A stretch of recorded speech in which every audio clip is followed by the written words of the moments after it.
Salam sejahtera Malaysia, terima kasih kerana menonton video-video dalam channel ini.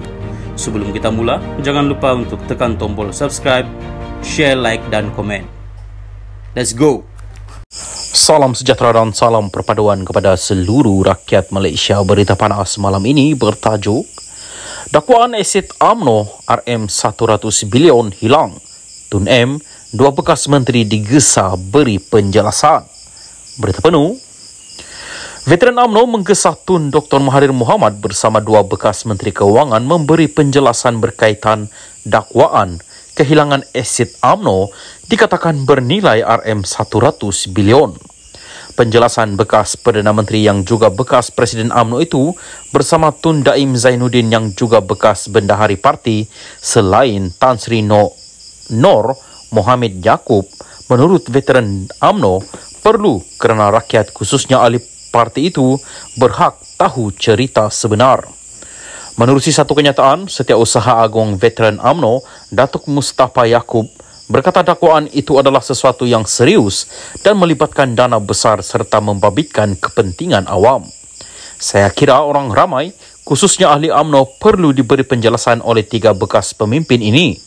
Bagi saya, ini sesuatu yang serius dan melibatkan dana yang besar, membabitkan kepentingan awam, apatah lagi jumlahnya begitu besar, katanya.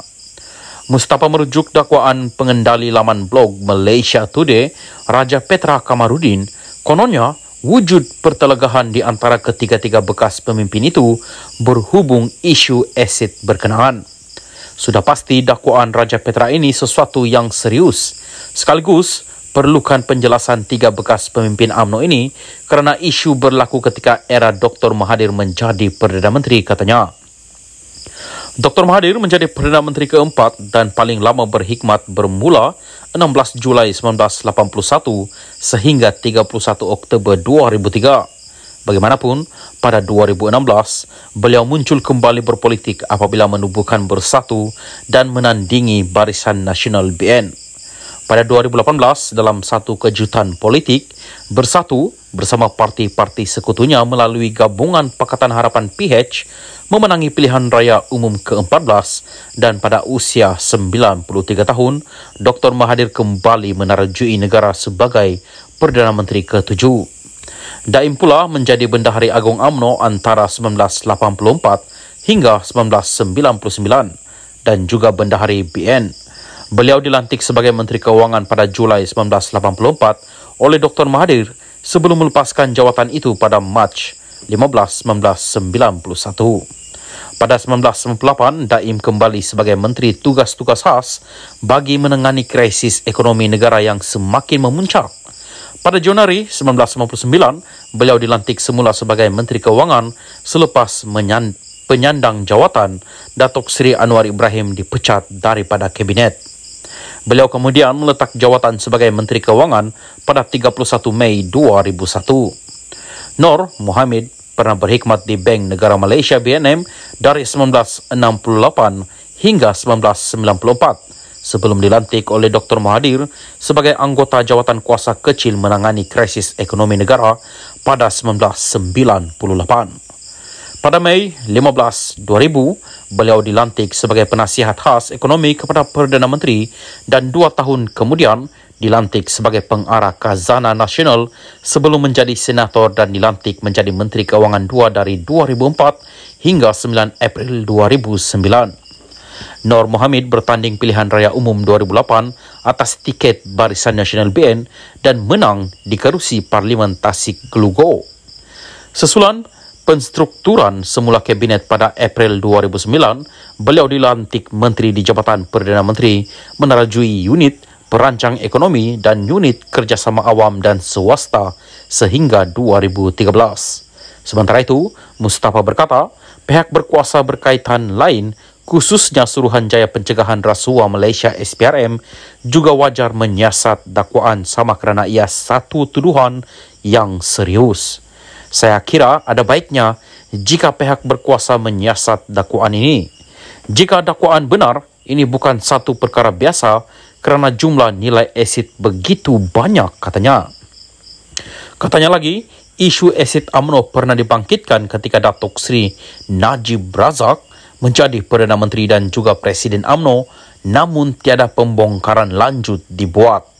Cerita kehilangan harta UMNO ini telah menjadi rahsia umum sekian lama. Ahli UMNO ternanti-nanti untuk mendapat jawapannya. Semasa Najib menjadi Presiden UMNO dan Perdana Menteri sebelum ini, ada usaha untuk membongkar rahsia di sebalik kehilangan harta UMNO itu.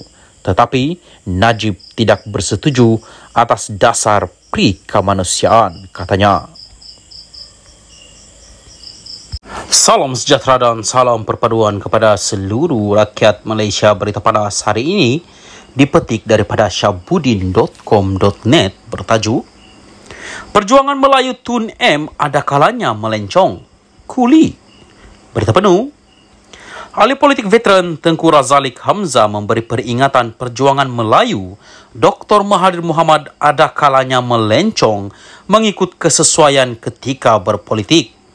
Bekas Menteri Keuangan itu akui Mahathir mengambil berat nasib orang Melayu dan sering membangkitkan isu itu dalam pertemuan mereka, namun tindakannya adakala tidak seiring retorik. Beliau memang banyak bercakap pasal orang Melayu setiap masa, tetapi ada kalanya dia corner, lencong, ikut lain, mengikut kesesuaian masa untuk dia berpolitik, kata Kuli, mengulas tentang proklamasi orang Melayu yang digerakkan Mahathir pada Mac lalu ketika ditemui di Perhimpunan Agung UMNO 2023 di Pusat Dagangan Dunia Kuala Lumpur pada Sabtu. Inisiatif Mahathir itu dikatakan untuk menyatukan ahli politik Melayu, merantasi kepartian dan disokong beberapa pemimpin pembangkang, termasuk Presiden PAS Hadi Awang yang pernah menjadi sasaran kritikannya. Tengku Razaleek yang lebih dikenali sebagai Kuli mempersoalkan kenapa Mahathir tidak melakukannya ketika menjadi Perdana Menteri dari 1981 hingga 2003 ketika bersama Barisan Nasional dan 2018 hingga 2020 ketika bersama Pakatan Harapan. Pengasas Petronas itu bagaimanapun akui tidak mengkaji proklamasi yang disahut oleh PAS dan Bersatu itu. Saya tak kaji sebenarnya. Tetapi kalau tanya saya 22 tahun dia jadi Perdana Menteri, kenapa dia tak buat semua benda itu? Ketika dia pakat dengan DAP, kenapa dia tidak buat? Sehingga dia ditolak oleh parti sendiri, Bersatu, katanya merujuk kepada pemecatan Mahathir daripada Bersatu pada 2020. Sebelum ini, ketika mengulas laporan mengatakan proklamasi itu disokong untuk menyatukan dan menyelamatkan orang Melayu, bekas ahli Parlimen UMNO Taufik Ismail berkata, ketuanan Melayu tidak pernah terancam melihat pada bilangan orang Melayu yang berkuasa.